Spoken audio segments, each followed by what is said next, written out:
सर्व समस्याओं का एक समाधान, आत्मिक स्थिति। भाग 2। आत्मिक स्थिति में रहने के फायदे। यहाँ तो तपस्या है ही आत्मिक स्थिति में रहने की, चाहे देवता हो, चाहे देवी कुल का हो, चाहे आसुरी कुल का हो। लेकिन जो आत्मिक स्थिति में ज्यादा रहता है उसके पापों का विनाश करने के लिए शिव बाप बांधा हुआ है। एक वाणी में बाबा ने बताया, आत्मिक स्थिति से बाप भिन्न है क्या? भिन्न है? आत्मा बिंदु, बाप भी बिंदु, तो अलग कहाँ है?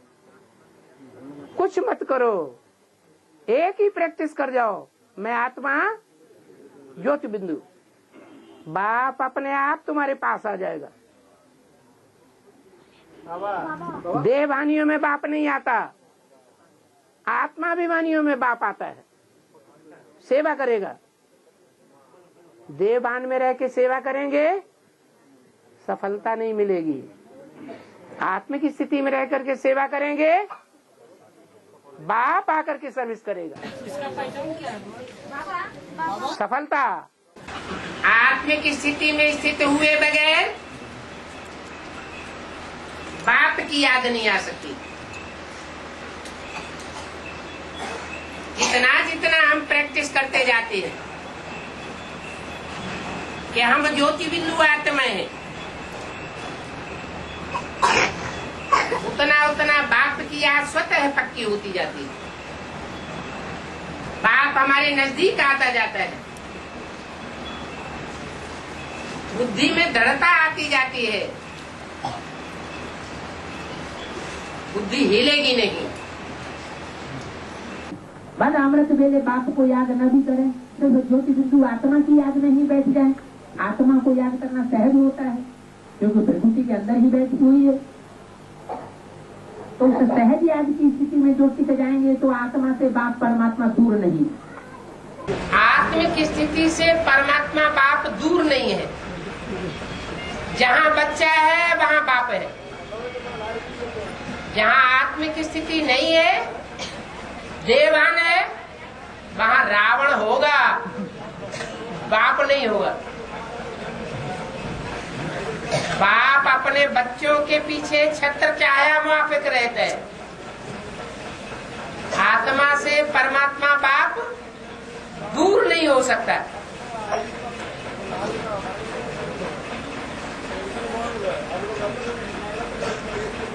इसलिए आत्मिक स्थिति में रहकर परमात्मा बाप को याद करना सहज है।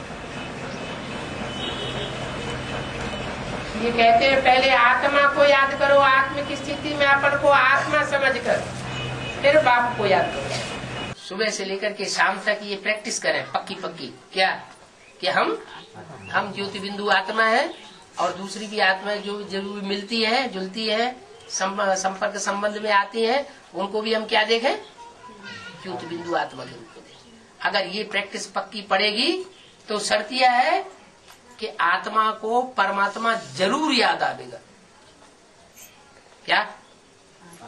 आत्मा बच्चा बने और बच्चा आत्मा को परमात्मा बाप याद ना आए, ये हो नहीं सकता। जहाँ जहाँ आत्मिक स्वरूप होगा वहाँ परमात्मा साथ साथ रहेगा। मन बना भव जो बाप की स्टेज है, आत्मिक स्टेज, उसी स्टेज में हम भी रह जाए।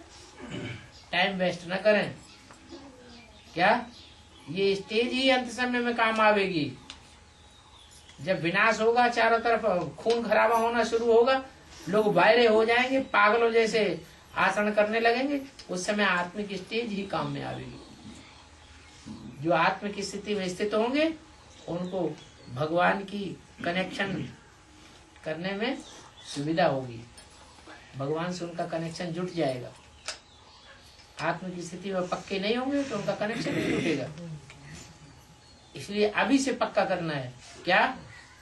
मन बना भव अर्थात मैं ज्योति बिंदु आत्मा हूँ। स्टार यहाँ चमक रहा है, जैसे आसमान में स्टार चमकता है, ऐसे कहाँ चमक रहा है? देखिए आत्मा रूपी सितारा भ्रकुटी में चमक रहा है और आत्मा रूपी सितारे का बाप है वो शिव ज्योति बिंदु, जो इस सृष्टि पर हमको लेने आया हुआ। हम अपनी मेंटेलिटी को ऐसा बना लें कि कोई हमको कैसी भी बात सुनाए हम डिस्टर्ब न हो। जो गीता में बताया है, यस्मान नोद्विजते लोको लोकान नोद्विजते च यः, उद्वेग को प्राप्त न हो। मानस जिससे कोई उद्वेग को प्राप्त न हो, अशांति को प्राप्त न हो, और जो किसी को अशांति प्राप्त न कराए वो ही स्वरूप निष्ठ। अशांति को प्राप्त कराएगा तो खुद भी अशांति पाएगा, दूसरों को सुख शांति का देने का निमित्त बनेगा तो खुद भी सुख शांति में रमण करेगा। तो ऐसी स्थिति कैसे बनाई जाए? वो आत्मिक स्थिति ही एक उपाय है, उसका अभ्यास करना। जिस उपाय को प्राप्त करने से आत्मा की ऐसी स्थिति बन जाएगी कि जैसे कोई हमारे विरोध में बोल रहा है और हम सुनते हुए न सुने। एक कान से सुना, दूसरे कान से निकाला। तो जैसे कि किसी ने हमको दुख देना चाहा, लेकिन हमने उसके दुख देने को ग्रहण नहीं किया। कोई हमको गरम गरम आंखों से देखता है, हमने उसके भाव को परख लिया। ये क्यों देखता है? ये पूर्व जन्म का कौन सा इसका हमारा हिसाब किताब है जो ये हमसे ले रहा है? तो प्रतिफल में हम अपनी आंख गर्म नहीं करेंगे, हमारा हिसाब किताब पूरा हो जाएगा, उसका भी हिसाब किताब पूरा हो जाएगा। ऐसा भाव रखना पड़े। बुरा मत देखो, बुरा मत सुनो, बुरा मत बोलो। और अब तो वो स्टेज होनी चाहिए कि बुरा मत सोचोगे। हर आत्मा के प्रति शुभ संकल्प करना है, क्योंकि मन के अंदर पहले बात आती है, फिर वाचा में आती है, फिर कर्मणा में आती है।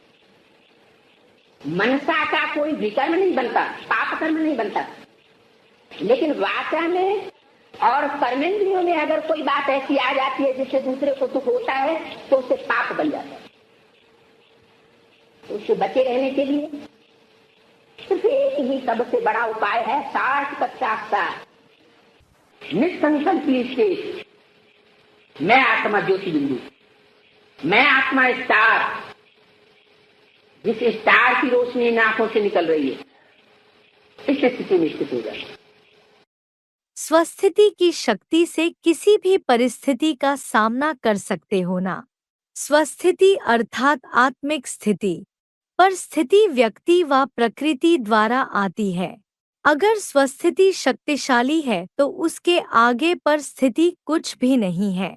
अव्यक्त वाणी तारीख 17 दिसंबर 89 पृष्ठ 88 मध्य। सुबह उठो तो सबसे पहले क्या याद आना चाहिए? अपनी आत्मा याद आए। ये आत्मा का फाउंडेशन सवेरे सवेरे अमृत वेले अगर पक्का डाल लेंगे तो सारा दिन आत्मा की और परमात्मा की याद सहज होती जाएगी।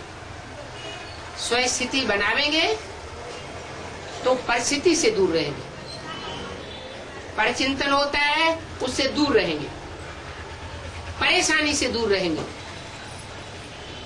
कहते भी है हम बहुत परेशान हैं, इसका मतलब आत्मा की स्थिति की शान में नहीं है।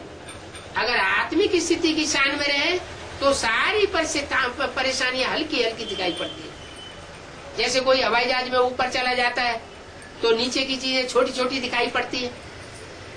ऐसे ही अगर रूहानी स्टेज बना ली जाए, आत्मिक स्टेज बना ली जाए तो इस दुनिया की बड़े से बड़ी परेशानी बहुत छोटी छोटी हल्की हल्की दिखाई पड़ेगी। आत्मिक स्थिति पक्की न होने से दैनिक जीवन में छोटी छोटी अड़चने आ जाती हैं, छोटी छोटी परिस्थिति आ जाती है, वो पहाड़ दिखाई पड़ती है। जो स्वस्थिति में स्थित होने वाले हैं उनको पहाड़ भी राई समान दिखाई पड़ता है।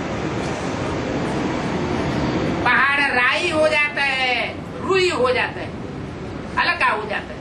तो स्वयं स्थिति में किसी भी प्रकार की परिस्थिति को कंट्रोल करने की ताकत है। आप अनुभव भी करते हैं, जब स्वयं स्थिति नहीं होती है तो वही परिस्थितियां, वही माहौल हमको बहुत तंग करता है, भारी हो जाता है। और जिन दिनों स्वयं स्थिति अच्छी होती है तो ऐसे लगता है कि जैसे कुछ हुआ ही नहीं, हम बहुत ऊपर हैं और परिस्थिति और समस्या नीचे होने के कारण बहुत छोटी है।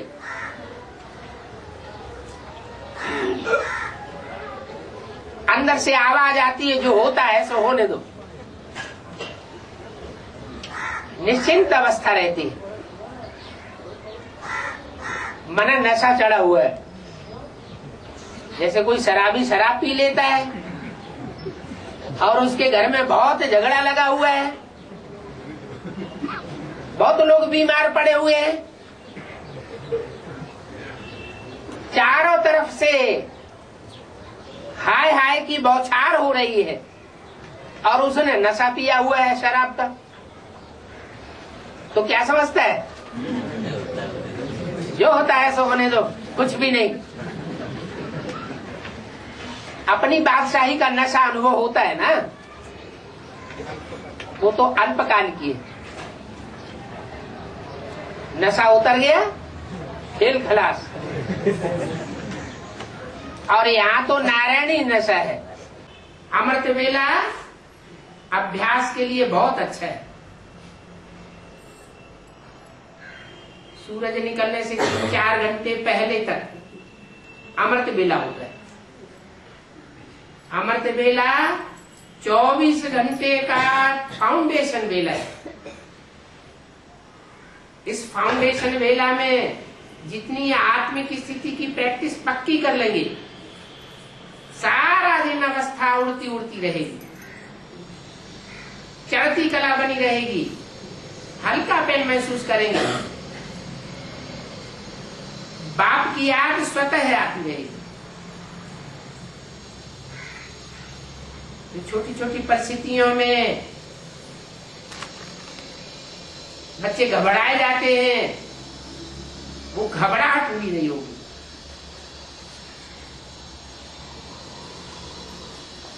ये सृष्टि में भी सतयुग का आदि का जो टाइम है, जिसे संगम युग कहा जाता है, कलयुग का अंत और सतयुग का आदि, ये बेहद का अमृत वेला है।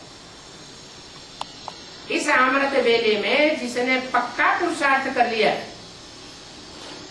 जागृत होते हुए पुरुषार्थ किया, थोड़ा भी अलबेलापन नहीं आने दिया, तो वो 84 जन्म आनंद में रह सकता है।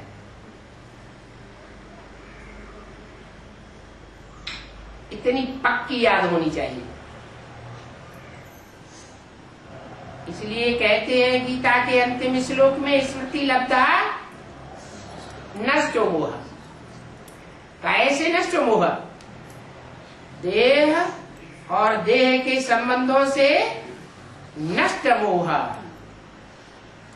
देह के जो भी पदार्थ हैं जो बहुत प्रिय होते हैं, उनसे नष्ट मोह। आत्मा ज्योति बिंदु याद आवेगी तो परमपिता परमात्मा भी सहज सहज याद आवेगा।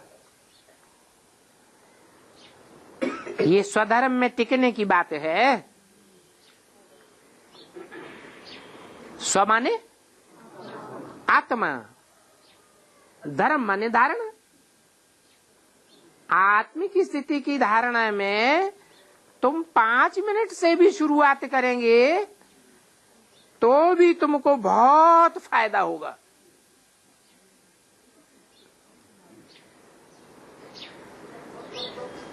वो भक्ति मार्ग में भी गीता लिखी है।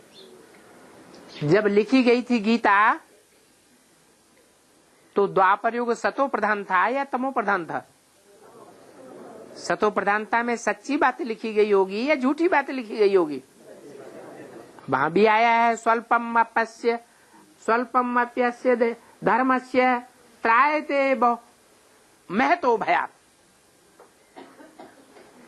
महान भय से ये आत्मिक स्थिति के धर्म में टिकना महान भय से रक्षा कर देता है। ऐसा भी समय आवेगा, चारों तरफ भय के बादल मंडरा रहे होंगे, उससे तुम्हें थोड़ी सी भी याद होगी, आत्मिक स्थिति की थोड़ी सी भी प्रैक्टिस होगी, तो तुम उस भय से बच जावेंगे। कि हम अपन को जितना स्वस्थिति में लगाएंगे, भेजेंगे, डालेंगे, उतना हम स्वर्ग में खुद को अनुभव करेंगे। स्वर्ग माने क्या? स्व माने आत्मिक स्थिति और ग माने गया। तो स्वर्ग माने क्या हुआ? जितना जितना आत्मिक स्थिति में जाएंगे उतना उतना हम सुखी होते जाएंगे। ऐसे तो शास्त्रों में भी लिखा हुआ है, कुरान में तो साफ लिखा हुआ है कि जब विनाश बरपा होगा, कयामत होगी, तो खुदा के बंदे बड़े आराम से स्वर्ग की भांति जन्नत की तरह रहेंगे। कि जब विनाश होगा उस समय कोई तलवार लेकर के या बंदूक लेकर के भी हमारे ऊपर आक्रमण करने के लिए आ जाएगा क्या? बिल्कुल मारने के ऊपर ही आमादा हो जाएगा, तो भी हमारी आत्मिक स्थिति के आधार पर उसको भयंकर साक्षात्कार हो जाएगा। अब भाग खड़ा होगा। कुरान में भी लिखा है जब कयामत होती है तो खुदा के बंदे बहुत मौज में रहते हैं, उनके ऊपर कोई तकलीफ नहीं आती है, तकलीफ उनको महसूस नहीं होती। तो बंदे कब कहे जाएंगे? जब देवान में रहना बंद करें। क्या? देवान में रहना बंद करें तो खुदा के बंदे, और देवान अगर आता रहता है तो कहेंगे अभी खुदा के बंदे नहीं है, गंदे हैं। परमात्मा को याद करना सहज है या आत्मा को याद करना सहज है? हमारे नजदीक कौन है? तो आत्मिक स्थिति में बैठ जाओ। आत्मिक स्थिति जब पक्की हो जाएगी तो बाप अपने आप याद आने लगेगा, मदद मिल जाएगी।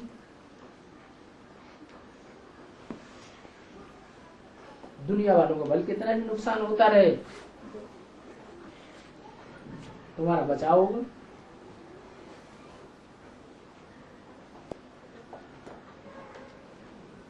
कुरान में भी लिखा हुआ है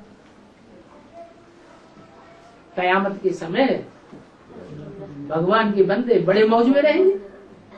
आने वाली जो दुनिया है मारामारी की, अभी भी टेंशन लगातार बढ़ते चले जा रहे हैं। वो टेंशन अपने को अटेंशन रखने के लिए परमात्मा बाप हमको ये आकर के तरीका बताते हैं कि आत्मिक स्थिति में स्थित होकर के रखें, इससे अखंड शांति मिलेगी, अखंड विश्वास पैदा होगा, विल पावर आएगी, स्थितियों, परिस्थितियों, समस्याओं से मुकाबला करने की ताकत आएगी। इतनी शक्ति पैदा होती है कंसंट्रेशन से कि सारी दुनिया एक तरफ हो जाए और एक आत्मा जो आत्म स्थिति में स्थित है, जिसका गीता में गायन है, स्वरूप निष्ठ है, वो एक तरफ हो जाए तो सारी दुनिया का मुकाबला करने की विल पावर उसमें पैदा हो सकती है। अंत समय में जब लास्ट एटॉमिक विस्फोट होंगे उस समय तक तो सारी दुनिया मान जाएगी, लेकिन पहले से जो पुरुषार्थ करते हैं उनके ऊपर परमात्मा की मेहर विशेष होती है, और वो बच्चे, वो आत्मिक रूप में स्थित होने वाले बच्चे, वो आने वाली रामकृष्ण की दुनिया में सुख भोगते हैं, जिसे स्वर्ग कहा जाता है। जो आत्मिक स्थिति में स्थित हो जाएंगे उनको काल नहीं खाएगा। वो काल की स्टेज से परे चले जाएंगे। तो आत्मिक स्थिति 5 विकारों से दूर रखने वाली, और मैं देह हूं, ये देहभान की स्थिति, दूसरों को देह के रूप में देखने की स्थिति, ये 5 विकारों को पैदा करती है। बिंदु रूप में स्थित हो, जो संकल्प करो, जो भावना रखो, जो बोल बोलो, जो कर्म करो, जैसे बिंदु महान है वैसे सर्व बातें महान हो जाती हैं, अर्थात स्वतः श्रेष्ठ हो जाती हैं। अव्यक्त वाणी, तारीख 11 नवंबर 1981, पृष्ठ 130 आदि। अपन को आत्मा समझो, ये पहली सीढ़ी पक्की करनी है, फिर सब कुछ अच्छा हो जाएगा। आत्मिक स्थिति बन गई तो संकल्प भी अच्छे ही आएंगे, श्रीमत के अनुकूल आएंगे, वाचा भी श्रीमत के अनुकूल बनेगी, और कर्म भी श्रीमत के अनुकूल होंगे। ज्ञान का सार ही है ज्योति बिंदु आत्मा। आत्मिक स्थिति में टिकने से कोई भूल नहीं होती है।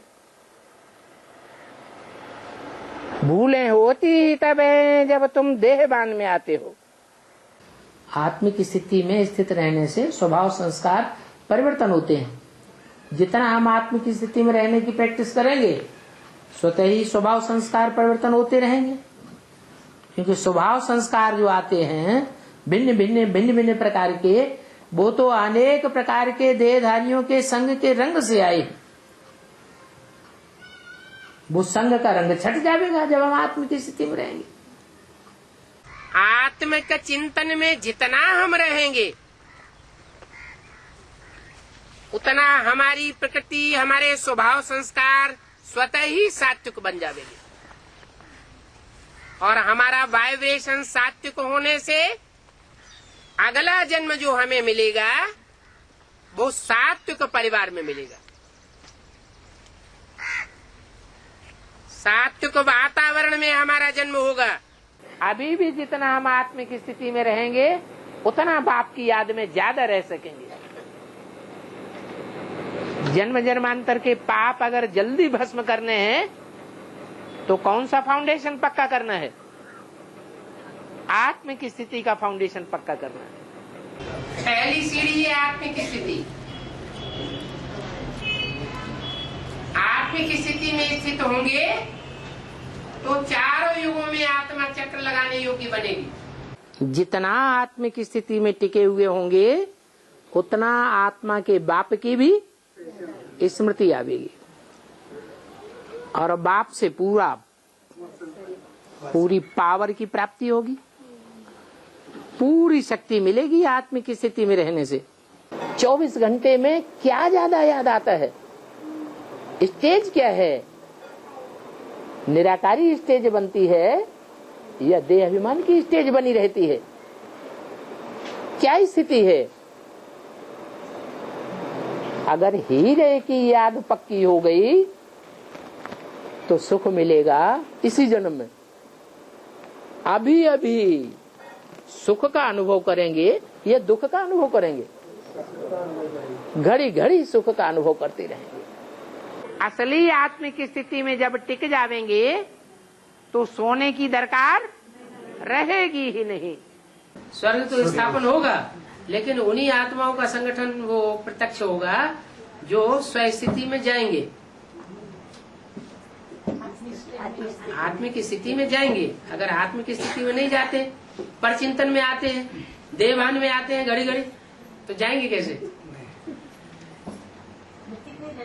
कितने जाएंगे?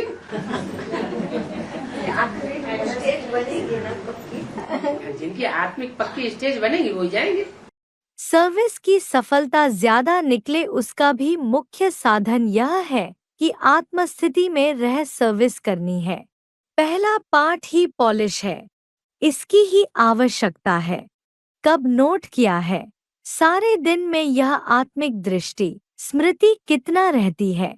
इस स्थिति की परख अपनी सर्विस की रिजल्ट से भी देख सकते हो।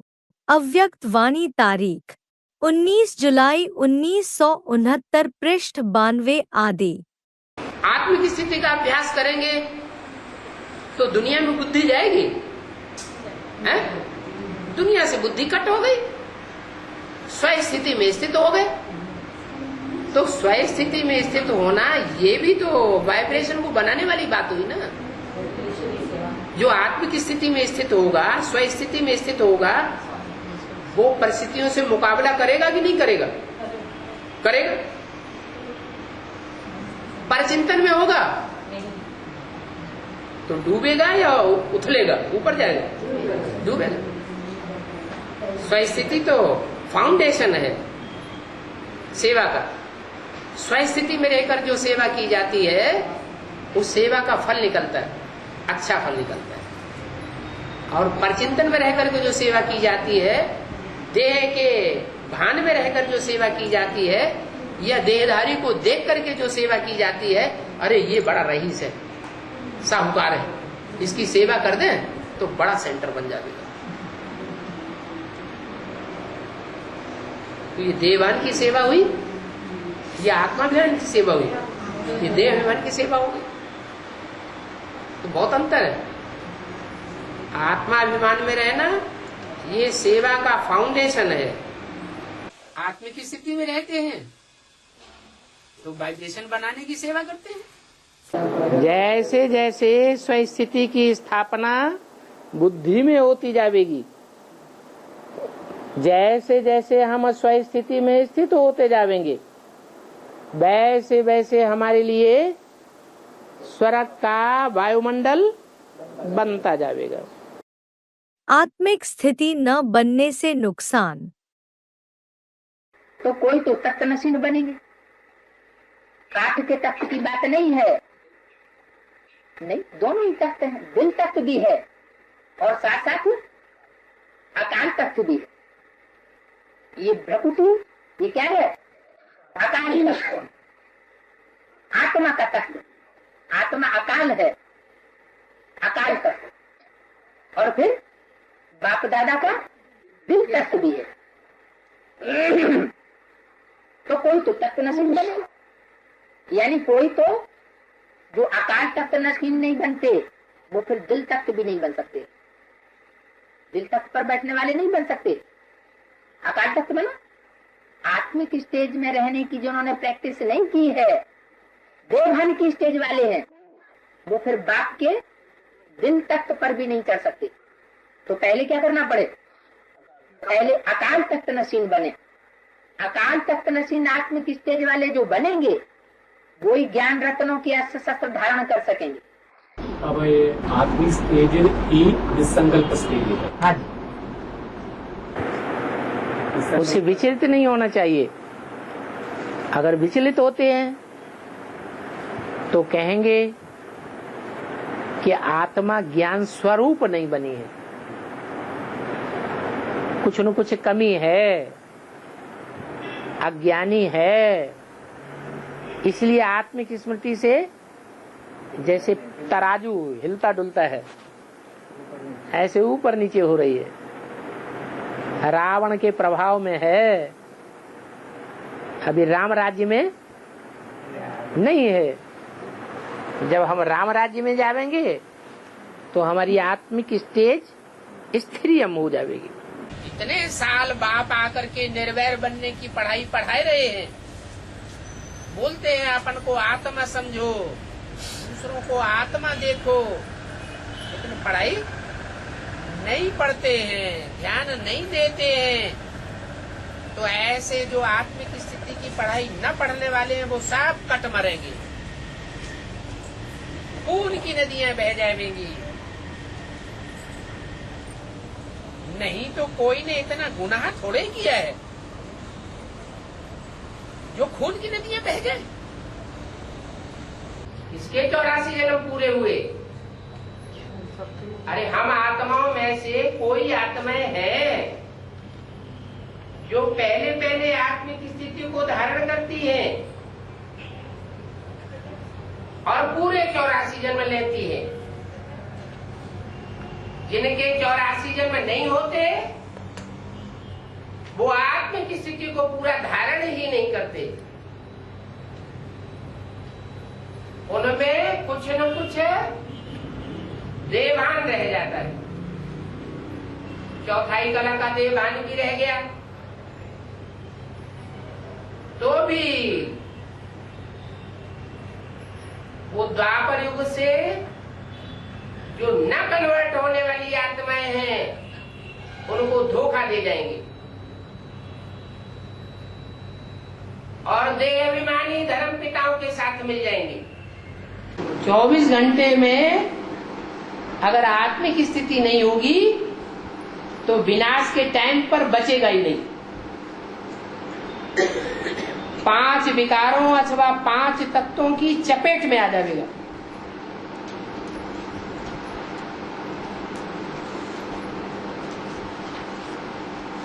देवान वाले को भूत छोड़ेंगे ही नहीं। पंचभूत भी है और काम क्रोध लोभ मोह अहंकार ये भी भूत है।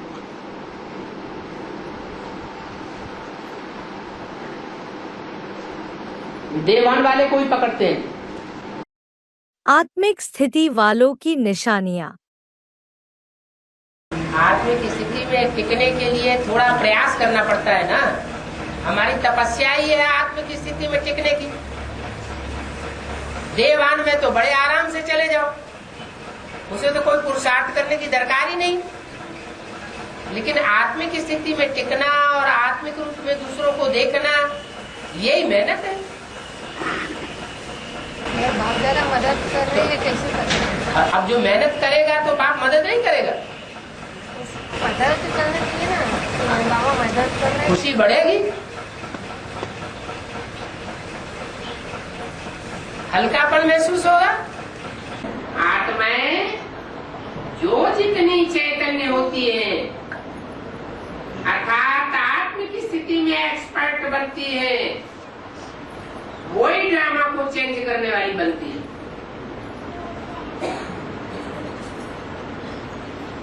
उनके लिए बोला है चढ़ती कला तेरे बहाने सर्व का भला। आत्मिक स्थिति वालों की चढ़ती कला होती है और वो ईश्वरीय सेवा में लग जाते हैं। उनके बहाने से और भी आत्माओं का कल्याण हो जाता है,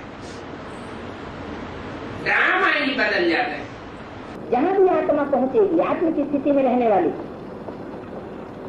आत्मिक स्थिति में रहने वाला हर जगह सेवा करेगा। कुछ भी याद ना आए, सिर्फ एक ज्योति बिंदु दिखाई दे, कोई मंथन न चले। जैसे लवर्स होते हैं, एक दूसरे को प्यार करने वाले होते हैं, तो उनकी नजर में बार बार क्या आ जाता है? जिसको प्यार करते हैं उसी का चेहरा याद आ जाता है। बस देखते ही रहे, देखते ही रहे, देखते ही रहे, और कुछ अच्छा नहीं लगता। यही है आत्मिक स्थिति की निशानी। जो आत्मिक स्थिति में टिक जाएगा उसको बाहर की दुनिया की कोई नजारा अच्छा ही नहीं लगेगा। आत्मिक स्थिति में टिकना ही अच्छा लगेगा।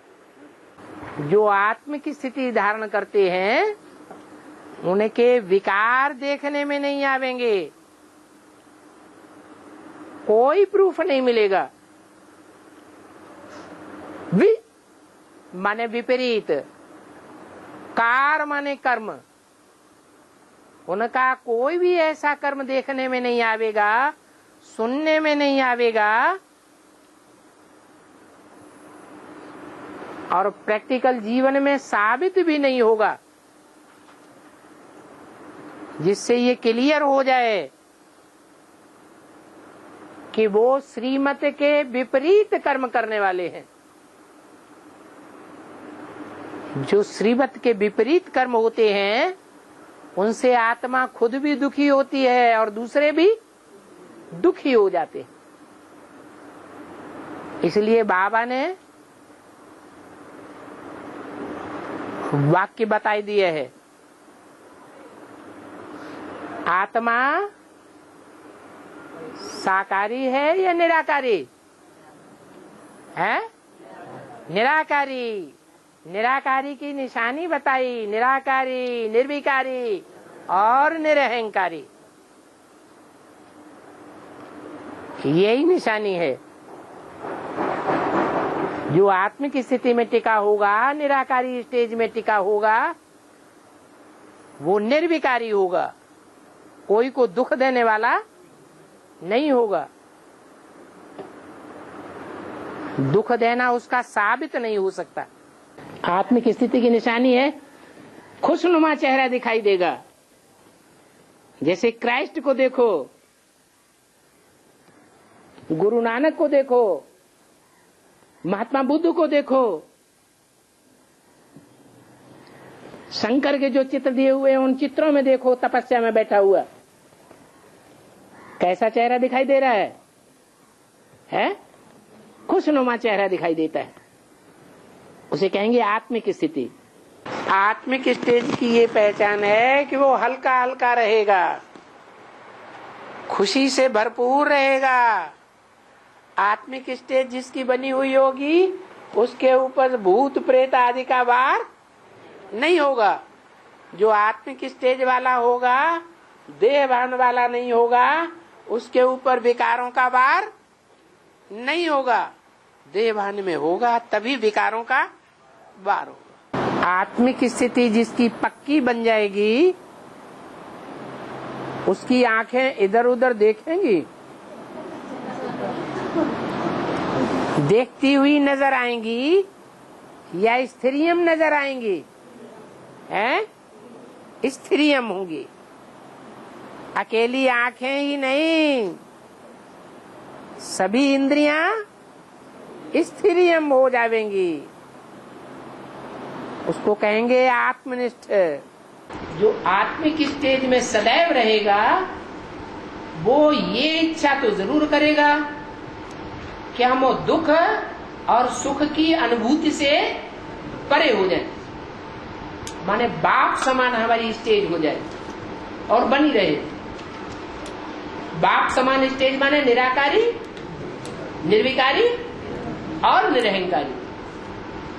तो हम बाप के नजदीक पहुंच जाएंगे और परम धाम में जितना ही हम बाप के नजदीक की स्टेज में होंगे, सुखधाम में भी हम उतनी ही ऊंची स्टेज में आवेंगे। सुखधाम में भी बाप होगा या नहीं होगा? है? अरे शिव बाबा होगा कि नहीं होगा? होगा। तो वहां नजदीक रहना है या दूर रहना है? कहाँ रहना है? नजदीक ही रहना। कोई भी पढ़ाई है, वो पढ़ाई का अहम ऑब्जेक्ट जरूर चाहिए। साकारी शक्ति में जो आत्मिक स्टेज में टिकने वाली आत्माएं हैं, उनको ज्यादा लंबे चौड़े घर की जरूरत नहीं है। उनके दिल में ही इतनी जगह होगी कि थोड़ी जगह में बहुतों को समेट सकते हैं। जैसे शहद की मक्खियां होती हैं, कितनी मक्खियां रहती हैं छोटे से छत्ते में, हजारों की तादाद में, और सब एक दूसरे से कंट्रोल्ड, सब अपने अपने काम में लगी रहती हैं। एक दूसरे से झगड़ती हैं कि तुमने हमारे माथा से माथा क्यों बिगाड़ दिया, तो हमारे ऊपर क्यों चढ़ बैठी। कहीं झगड़ा होता है? नहीं होता। तो ऐसे ही कहा जाता है कि दिल के अंदर जगह होती है, जगह की ज्यादा जरूरत होती नहीं है, दिल बड़ा होना चाहिए। पावरफुल आत्मिक स्थिति वाले जब तैयार हो जाएंगे तो उनका संगठन इतना पावरफुल संगठन होगा कि वो हुजूम की हुजूम आत्माओं को अपने कंट्रोल में वाइब्रेशन से कर लेगा। शिवाजी के पास कितनी सेना थी? मुट्ठी भर। और औरंगजेब के पास कितनी सेना थी? टिड्डी दल। औरंगजेब जैसे शासनकर्ता को, जिसके पास लाखों की तादाद में हुजूम था सिपाहियों का, लोहे के चने चबा दिए, तो किसके साथ ही ज्यादा पावरफुल हुए? शिवाजी के साथ ही ज्यादा पावरफुल हुए। ये वही आत्माएं हैं जो सृष्टि के आदि में सूर्यवंशी बनी थी, बाप के सूर्यवंशी बच्चे बने थे। एक एक आत्मा रूहानी सोल्जर बनती है। क्या? रूहानी सोल्जर, रूहानी सिपाही। जैसे वो सिपाही होते हैं मिलिट्री में, इतना अनुशासन होता है उनके अंदर, होता है या नहीं? जितने भी मौके में होते हैं, सबसे ज्यादा अनुशासन कौन से मौके में होता है? मिलिट्री में होता है। ये भी रूहानी मिलिट्री है बाप की। क्या? इस रूहानी मिलिट्री का मार्शल, जो देवताओं में महादेव कहा जाता है, वो इस रूहानी मिलिट्री का मार्शल है। जब ये अभी तो ट्रेनिंग चल रही है, क्या अभी चुनाव हो रहा है, भारत तैयार की जाती है ना, तो पहले क्या होता है? पहले चुनाव होता है, चुनाव होने के बाद फिर उनको ट्रेनिंग दी जाती है। ये ट्रेनिंग काल चल रहा है अभी, और ट्रेनिंग जब पूरी होगी और अपने अपने पद पर जब सुशोभित हो जाएंगे, तब ये रूहानी मिलिट्री संसार में नाम वाला करेगी। चाहे कैसी भी स्थिति हो, कैसी भी परिस्थिति हो, कैसे भी व्यक्ति संपर्क संसर्ग में आने वाले क्यों न हो, कैसी भी समस्याएं पैदा करने वाले क्यों न हो, लेकिन हमारी आत्मा सुख मौज में मस्त बनी रहे। लेकिन ये कब होगा? कब होगा ऐसा? ऐसी ताकत हमारे अंदर कब आएगी आत्माभिमान की, स्वाभिमान की, जो हमारा ऐसा वाइब्रेशन मजबूत बन जाए, पावरफुल बन जाए? जब हम आत्मिक स्टेज में स्थित होंगे, अपने को आत्मा समझेंगे, देह भान से बिल्कुल परे। मैं एक आत्मा बाप का बच्चा हूं। आत्मिक स्थिति में मैं शिववंशी बाप का बच्चा हूं, और देह के रूप में, माने ब्राह्मण के रूप में, मैं माता पिता का बच्चा हूं। बस माता पिता और कुछ नहीं। सारी दुनिया मर गई। इतनी बड़ी विश्व के अंदर तुम बच्चों के लिए अपना ही छोटा सा संसार है। छोटा सा संसार माना कौन सा छोटा सा संसार? बस माता पिता, माता पिता की गोदी, बस यही हमारा संसार हो गया। अगर ऐसी स्टेज बन गई तो आत्मिक स्टेज पक्की होने पर उस आत्मा में जितनी पावर आ जाएगी, भले से विनाश की दुनिया के बीच में वो आत्मा रहेगी। चारों तरफ खून बह रहा है, खून की नदियां बह रही हैं, लेकिन वो आत्मा बहुत आनंद में अपने को महसूस करेगी, शांति की स्टेज में महसूस करेंगे। किसी प्रकार का फ्रिक्शन बुद्धि में नहीं आ सकता। तो अब ऐसी स्टेज बनाने का बहुत थोड़ा सा टाइम रह गया। ये अमृत बेले का बहुत सुहावना समय रहे, चल रहा है। बेहद का समय चल रहा है, बेहद का अमृत बेला, हद का अमृत बेला और बेहद का अमृत बेला। महत्व तो दोनों का है, लेकिन बेहद के अमृत बेले तक पहुंचना है और अपना पूरा पुरुषार्थ पक्का करना है। अब नहीं तो कब नहीं।